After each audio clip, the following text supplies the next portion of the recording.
ഇനി 32ാമത്തെ ശ്ലോകത്തിലേക്ക് കിടക്കാം. 32ാമത്തെ ശ്ലോകം: ഭൂതഭവ്യ ഭവന്നാഥ പവന പാവനോ അനല കാമഃ കാമകൃത് കാന്ത കാമ കാമപ്രദ പ്രഭു. ഇതിലെ നാമങ്ങൾ: ഭൂതഭവ്യ ഭവന്നാഥ, പവനഃ, പാവനഃ, അനലഃ, കാമഃ, കാമകൃത്, കാന്തഃ, കാമഃ, കാമപ്രദ പ്രഭു. ഇങ്ങനെ 10 നാമങ്ങളാണ്. അതിലെ ആദ്യത്തെ നാമം ഭൂതഭവ്യ ഭവന്നാഥ. അതിൻ്റെ ഭാഷ്യത്തിലേക്ക് കിടക്കാം. 291ാമത്തെ നാമം ഭൂതഭവ്യ ഭവന്നാഥ. ഈ നാമത്തിൻ്റെ അർത്ഥം ഭവിച്ചു കഴിഞ്ഞതും ഭവിച്ചുകൊണ്ടിരിക്കുന്നതും ഇനി ഭവിക്കാനിരിക്കുന്നതും ആയ സംഭവങ്ങളുടെ നാഥൻ അഥവാ നിയന്താവ് എന്നാണ് അതിൻ്റെ പ്രത്യക്ഷ അർത്ഥം. ഭാഷ്യകാരൻ ഇതിനെന്താണ് പറഞ്ഞിരിക്കുന്നതെന്ന് കേൾക്കാം.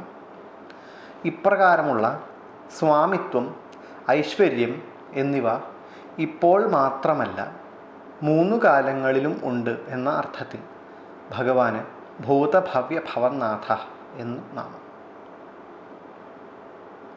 ഭഗവാന്റെ പ്രധാനമായിട്ടുള്ള 2 ഗുണങ്ങളാണ് പറയുന്നത്: സ്വാമിത്വം, ഐശ്വര്യം. എന്ന് പറഞ്ഞാൽ ഈ പ്രപഞ്ചത്തിലെ ഏറ്റവും ചെറിയ ഒരു കണിക മുതൽ ഏറ്റവും ഉയർന്ന വസ്തു വരെ അതെന്താണോ അത് മുഴുവൻ എന്ത് ചെയ്യണം, എങ്ങനെ ചലിക്കണം എന്ന് പോലും തീരുമാനിക്കുന്നത് ഭഗവാനാണ് എന്നതുകൊണ്ട് ഭഗവാന് സ്വാമിത്വം ഉണ്ട്. എന്ന് വെച്ചാൽ ഈ പറയുന്ന ഇപ്പോൾ പറഞ്ഞ 2 വസ്തുക്കളിലും, ഏറ്റവും ചെറിയ വസ്തുവിലും ഏറ്റവും വലിയ വസ്തുവിലും ഭഗവാൻ അടങ്ങിയിരിക്കുന്നു. അപ്പോൾ അത് തായി തീർന്നിരിക്കുന്നതും ഭഗവാൻ തന്നെയാണ്. അപ്പം അങ്ങനെയുള്ള ഭഗവാന് എന്താണ് ഈ പറയുന്ന ഈ പ്രപഞ്ചത്തിലുള്ള സകല വസ്തുക്കളും എന്താണ് ചെയ്യേണ്ടത്, എങ്ങനെ ചലിക്കണം എന്നുള്ള നിയന്ത്രണം ഭഗവാനിലാണ് എന്നുള്ളത് കൊണ്ട് ഭഗവാന് സ്വാമിത്വം ഉണ്ട്. അതുപോലെ തന്നെ ഐശ്വര്യമുണ്ട്. ഇങ്ങനെ ബൃഹത്തായിട്ട് കാണുന്ന പ്രപഞ്ചമായിട്ട് ബൃഹത്തായിട്ട് നീണ്ട് കിടക്കുകയാണ് ഭഗവാന്റെ ഈശ്വരത. അതാണ് ഐശ്വര്യം. ഇങ്ങനെ ഈ ഉള്ള 2 ഗുണങ്ങൾ ഇപ്പോൾ മാത്രമല്ല, അത് നമ്മൾ അനുഭവിച്ചുകൊണ്ടിരിക്കുന്ന ഈ ഒരു വർത്തമാനകാലത്തിൽ മാത്രമല്ല, ഭൂതത്തിലും ഭാവിയിലും. ഇതിനു മുമ്പും ഭഗവാൻ തന്നെയായിരുന്നു ഉണ്ടായിരുന്നത്, ഇതിന് ശേഷവും ഭഗവാൻ തന്നെ ആയിരിക്കും ഉണ്ടാവുക. ഇപ്രകാരമുള്ള ഈ പറയുന്ന സ്വാമിത്വം, ഐശ്വര്യം എന്നിവ 3 കാലത്തിലും, ഭൂതത്തിലും വർത്തമാനത്തിലും ഭാവിയിലും ഭഗവാനിൽ തന്നെയാണ് എന്നുള്ളത് കൊണ്ട് ഭഗവാന് ഭൂതഭവ്യ ഭവന്നാഥ എന്നു നാമം. മഹാഭാരതം സഭാപർവത്തിൽ ഇപ്രകാരം പറയുന്നു: ഭൂതഭവ്യ ഭവന്നാഥ കേശവ കേശിസൂദന പ്രാകാര സർവവൃഷ്ണീനാം ആപത്സ്വഭയദോ അരിഹ. ആപത്സ്വഭയദോരിഹ. ഭൂതഭവ്യ ഭവന്നാഥനും 3 കാലങ്ങൾക്കും നാഥനായതും കേശിയെ വധിച്ചവനും ആയ, കേശി എന്ന് പറയുന്ന അസുരനെ വധിച്ചവനുമായ കേശവൻ സകല വൃഷ്ണികുലത്തിൻ്റെയും അഭയകേന്ദ്രവും ആപത്തിൽ സഹായിക്കുന്നവനും ശത്രുക്കളെ നിഗ്രഹിക്കുന്നവനുമാകുന്നു. അങ്ങനെ 3 കാലത്തിലും ശക്തനായിരിക്കുന്ന എന്താണ് ഭഗവാന്റെ ഈ ശക്തികൾ? സ്വാമിത്വം, ഐശ്വര്യം. ഇങ്ങനെ ഈ 2 ശക്തികളോടുകൂടി 3 കാലത്തും വിളങ്ങുന്നു എന്നുള്ളത് കൊണ്ട് ഭഗവാന് ഭൂതഭവ്യ ഭവന്നാഥ എന്ന് നാമം. ഇനി 292ാമത്തെ നാമം പവനഃ. പവന എന്നുള്ള വാക്കിൻ്റെ സാമാന്യാർത്ഥം വായു, കാറ്റ് എന്നൊക്കെയാണ്. ഇവിടെ ഭാഷ്യകാരൻ എന്താണ് പറഞ്ഞിട്ടുള്ളത് എന്ന് നോക്കാം. ഇപ്രകാരം എല്ലായിടത്തും എല്ലായ്പ്പോഴും സ്വഭാവത്താൽ തന്നെ ചലിക്കുന്നവനാണ് ഭഗവാൻ എന്നതിനാൽ പവനഃ എന്നു നാമം. പവന എന്നുള്ള നാമത്തിൻ്റെ അർത്ഥം ചലിക്കുന്നത് എന്നാണ്. പവി ധാതുവിന് ഗത്യർത്ഥം, സഞ്ചരിക്കുക എന്നാണ് അർത്ഥം. ഗത്യർത്ഥം എന്ന് പറഞ്ഞാൽ സഞ്ചരിക്കുന്നത്, ചലിക്കുന്നത്, മൂവിങ്, നീങ്ങുന്നത് എന്നൊക്കെയാണ് അതിനർത്ഥം. അപ്പോൾ അങ്ങനെ മൂവിങ് ആയിട്ടുള്ള വസ്തുത ആണ് പവനഃ. മൂവിങ് എന്ന് പറഞ്ഞാൽ സമയം ചലിക്കുന്നതാണ്. ഈ കാണുന്ന പ്രപഞ്ചം നിരന്തരം ചലിച്ചുകൊണ്ടിരിക്കുന്നതാണ് സമയത്തിലൂടെ. നമുക്കെല്ലായ്പ്പോഴും നമുക്കും നമുക്ക് ചുറ്റുമുള്ള നമ്മളുടെ ശരീരത്തിനും നമ്മൾ ഈ കാണുന്ന പ്രപഞ്ചത്തിനും നിരന്തരം മാറ്റങ്ങൾ സംഭവിച്ചുകൊണ്ടേയിരിക്കുന്നു. അതാണ് ചലനം. എപ്പോഴും മാറ്റങ്ങൾ സംഭവിച്ചുകൊണ്ടിരിക്കും, എപ്പോഴും സദാ ചലിച്ചുകൊണ്ടിരിക്കും. നമ്മൾ ചലിക്കാതിരിക്കുന്ന സമയത്തും ലോകം എപ്പോഴും ചലിച്ചുകൊണ്ടേയിരിക്കും. അങ്ങനെ ചലിക്കുന്നതാണ് ഭഗവാൻ, ചലിക്കുന്നതാണ് ഈ പ്രപഞ്ച സ്വരൂപം, ചലിക്കുന്നതാണ് ഈ ലോകം മുഴുവൻ എന്നതുകൊണ്ട് ഭഗവാന് പവനഃ എന്ന് നാമം. ഇതിൻ്റെ ഒരു ചെറിയ അംശത്തിൻ്റെ സ്വാധീനം കൊണ്ട് വായുവിനും എല്ലായ്പ്പോഴും ചലനം എന്ന സ്വഭാവം വരുന്നു. അപ്പോൾ വായു എന്ന് പറയുന്നത് ചലിക്കുന്നത് എന്തുകൊണ്ടാണ്? ഈ ഭഗവാന്റെ ശക്തി ലേശത്തിൻ്റെ സ്വാധീനം കൊണ്ടാണ്. സദാ ചലിച്ചുകൊണ്ടേയിരിക്കുന്ന ഭഗവാന്റെ ശക്തി ലേശത്തിൻ്റെ സ്വാധീനം കൊണ്ടാണ് വായുവിനെ നമ്മൾ പല രീതിയിലും വർണ്ണിക്കുന്ന കൂട്ടത്തിൽ പറയുന്നു, വായു എവിടെയും നിൽക്കാറില്ല, വായു നിരന്തരം സഞ്ചരിച്ചുകൊണ്ടേയിരിക്കുന്നു എന്നൊക്കെയാണ്. അപ്പോൾ അങ്ങനെ സഞ്ചരിച്ചുകൊണ്ടേയിരിക്കുന്ന വായു എന്തിൻ്റെ സ്വാധീനത്താലാണ് സഞ്ചരിക്കാൻ ശക്തനാകുന്നത്? അത് ഭഗവാന്റെ ശക്തി ലേശം കൊണ്ടാണ്. കാരണം ഭഗവാൻ നിരന്തരം തൻ്റെ സ്വഭാവത്താൽ തന്നെ, ഭഗവാന്റെ സ്വഭാവം എന്ന് പറയുന്നത് തന്നെ ചലിക്കുക എന്നുള്ളതാണ്. ഒരു സ്ഥലത്തു നിന്ന് വേറൊരു സ്ഥലത്തേക്ക് മാറ്റം വരിക. നമുക്ക് ഒരു ദിക്കിൽ നിന്നും വേറൊരു ദിക്കിലേക്ക്, ഒരു സ്ഥലത്തു നിന്ന് വേറൊരു സ്ഥലത്തേക്ക് യാത്ര ചെയ്യണം എന്നുണ്ട് എങ്കിൽ 2 വിഷയങ്ങളിലൂടെ കടന്നു പോകണം. ഇപ്പോൾ നമ്മളുടെ വീട്ടിൽ നിന്നും ഓഫീസിലേക്ക് പോകണം എന്നുണ്ട് എങ്കിൽ ഓഫീസിലേക്ക് പോകാൻ അരമണിക്കൂറാണെന്ന് വിചാരിക്കുക. ഓഫീസിലേക്ക് പോകേണ്ട ആ സ്ഥലത്തിലൂടെ കടന്നു പോകണം. ഈ പറയുന്ന അരമണിക്കൂർ എന്ന് പറയുന്ന കാലത്തിലൂടെ കടന്നു പോകണം. ഇത് രണ്ടും ഒന്ന് തന്നെയാണ്. അപ്പോൾ അത് ചലനമാണ്. അതുപോലെ തന്നെ ഈ പ്രപഞ്ചം എന്ന് പറയുന്നത് നിരന്തരം ചലിച്ചുകൊണ്ടിരിക്കുകയാണ്, എപ്പോഴും മാറ്റം വന്നുകൊണ്ടിരിക്കുകയാണ്. പ്രപഞ്ചത്തിന് മാറ്റമില്ലാതിരിക്കുന്ന ഒരവസ്ഥ ഒരിക്കലും ഉണ്ടാവില്ല. അതുകൊണ്ട് ഭഗവാന് ചലിക്കുന്നു, നിരന്തരം ചലിക്കുന്നു എന്നുള്ളത് കൊണ്ട് ഭഗവാന് പവനഃ എന്ന് നാമം. ഇനി 293 നാമം പാവന. പാവന എന്നുള്ള വാക്കിനർത്ഥം ഏറ്റവും പവിത്രമായത് എന്നാണ്. ഭാഷ്യകാരൻ പറയുന്നു, ഭഗവാൻ തന്നോട് സംബന്ധിച്ചതായ ഗംഗ മുതലായ ജഗത്തിനെ മുഴുവൻ പരിപാവനമാക്കുന്നവർക്ക് പ്രയോജനപ്പെടുന്നു എന്നതിനാൽ പാവനഃ എന്ന് നാമം. ഈ ലോകത്ത് ഏറ്റവും പവിത്രമായത്, ഏറ്റവും പാവനമായത് ഭഗവാനാണ്. അപ്പം ഭഗവാൻ കേവലം പാവനനല്ല, ഭഗവാനുമായിട്ട് സംബന്ധിക്കുന്ന എല്ലാവർക്കും ഭഗവാൻ തൻ്റെ പാവനത്വത്തെ കൊടുക്കും. അതാണ് തന്നോട് സംബന്ധിച്ചതായ ഗംഗ മുതലായ. ഗംഗ എങ്ങനെയാണ് ഭഗവാൻ വിഷ്ണുവുമായിട്ട് സംബന്ധിക്കുന്നത്? ഗംഗ മഹാവിഷ്ണുവിൻ്റെ പാദത്തെ സ്പർശിച്ചുകൊണ്ടാണ് ഒഴുകുന്നത്. ഭഗവാന്റെ പാദത്തെ നിരന്തരം ഗംഗ സ്പർശിക്കുന്നു. അങ്ങനെ ഭഗവാനുമായിട്ട് സംബന്ധിക്കുന്നു. അങ്ങനെ ഗംഗയിൽ മുങ്ങിയാൽ പാവം തീരും എന്നാണ് നമ്മളുടെ ഓരോരുത്തരുടെയും വിശ്വാസം. അതെന്തുകൊണ്ടാണ്? ഗംഗ അത്രയും പവിത്രമായതുകൊണ്ടാണ്. ഗംഗയ്ക്ക് ആ പവിത്രത കിട്ടുന്നത് ഭഗവാന്റെ പാദസ്പർശം കൊണ്ടാണ്. അങ്ങനെ തന്നോട് സംബന്ധിച്ചതായ ഗംഗ മുതലായ ജഗത്തിനെ മുഴുവൻ പരിപാവനമാക്കുന്നവർക്ക് ഗംഗാജലം തളിച്ചാൽ ഏത് അശുദ്ധമായതും ശുദ്ധമായി തീരും. അങ്ങനെ എന്തിനേയും പരിപാവനമാക്കാൻ യോഗ്യമായിട്ടുള്ള ഗംഗ മുതലായവയെ പാവനമാക്കുന്നത് ഭഗവാന്റെ സംബന്ധമാണ് എന്നുള്ളത് കൊണ്ട് ഭഗവാന് പാവന എന്ന് നാമം.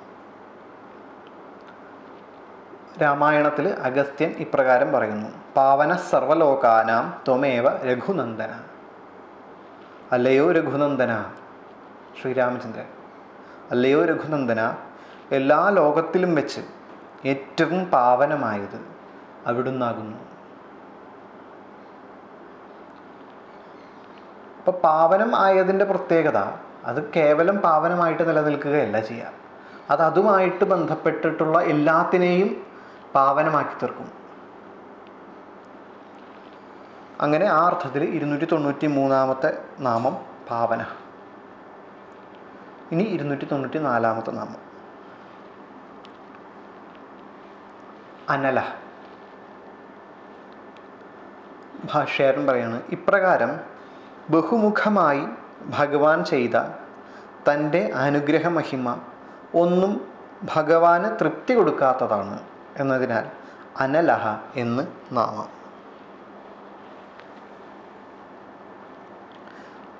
അലം എന്നുള്ള വാക്കിന് സംസ്കൃതത്തിൽ മതിയാവുക എന്നൊക്കെയാണ് അർത്ഥം. മതിയാവുക, തൃപ്തി വരിക, അലം മതി.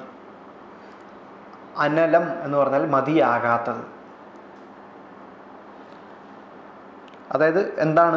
ഭഗവാൻ മതിയാകാത്തവനാണ്. എന്താണ്? ബഹുമുഖമായി ഭഗവാൻ ചെയ്ത തൻ്റെ അനുഗ്രഹ മഹിമ ഒന്നും ഭഗവാന് തൃപ്തി കൊടുക്കാത്തതാണ്. ഇതിനു മുമ്പും നമ്മളത് കേട്ടിട്ടുണ്ട്. ഭഗവാൻ തന്നെ സ്മരിക്കുന്നവരെ, തനിക്ക് അഭിമുഖം ആയവർക്ക് ഏതൊക്കെ രീതിയിൽ അനുഗ്രഹിച്ചാലും തൃപ്തി വരാത്തവനാണ് ഭഗവാൻ. നിരന്തരം ഭഗവാന്റെ ഏറ്റവും വലിയ ധർമ്മം, ഏറ്റവും ഇഷ്ടപ്പെട്ട കാര്യം എന്ന് പറയുന്നത് അനുഗ്രഹിക്കുക എന്നാണ്. അതുകൊണ്ടാണ് അനുഗ്രഹ മഹിമ എന്ന് പറയുന്നത്. അപ്പം അങ്ങനെയുള്ള അനുഗ്രഹ മഹിമ എത്ര ചെയ്താലും ഭഗവാന് തൃപ്തി വരില്ല. അതുകൊണ്ട് ഭഗവാൻ അനലഹ എന്ന് നാമം. എത്ര അനുഗ്രഹിച്ചാലും ഭഗവാന് മതിയാകുന്നില്ല. ഇപ്രകാരമുള്ള ശക്തിയുടെ അല്പമായിട്ടുള്ള ലഭ്യത മൂലം ലൗകികാഗ്നിക്കും ഇതേ നാമമാണ്. അതായത് ഭഗവാൻ അനലഹ എന്നുള്ളതിൻ്റെ നാമത്തിൻ്റെ ആ വാക്കിൻ്റെ അർത്ഥം തീ എന്നാണ്. അപ്പോൾ ഈ തീയുടെ പ്രത്യേകത അതിൻ്റെ ദഹിപ്പിക്കാനുള്ള കഴിവാണ്. തീയിൽ എന്തൊക്കെ നമ്മൾ ഇട്ടാലും, എത്രയൊക്കെ ദിവസങ്ങളോളം, എത്രയൊക്കെ ദീർഘസമയത്തോടും ആ തീയിലേക്ക് നമ്മൾ എന്തൊക്കെ ഇട്ടാലും തീ നമ്മളോട് ഒരിക്കലും പറയില്ല ഇനി മതി, കുറച്ച് നേരം ഞാൻ റെസ്റ്റ് എടുത്തോട്ടെ, എനിക്ക് വയ്യാതായി, ഇനി എനിക്ക് കത്തിക്കാൻ ദഹിപ്പിക്കാനുള്ള കഴിവ് വേണമെന്ന് വെച്ചാൽ കുറച്ച് നേരത്തേക്ക് എനിക്കൊരു റെസ്റ്റ് വേണം എന്നൊരിക്കലും തീ പറയാറില്ല. തീക്ക് എത്ര ഒരു വിഷയത്തെ ഭക്ഷിച്ചാലും അല്ലെങ്കിൽ എത്ര കത്തിച്ചാലും തീക്ക് മതിയാവാറില്ല. തീ നിരന്തരം കത്തിക്കൊണ്ടേയിരിക്കും. അത് ഈ പറയുന്ന ഭഗവാന്റെ അനുഗ്രഹ മഹിമയുടെ ഒരു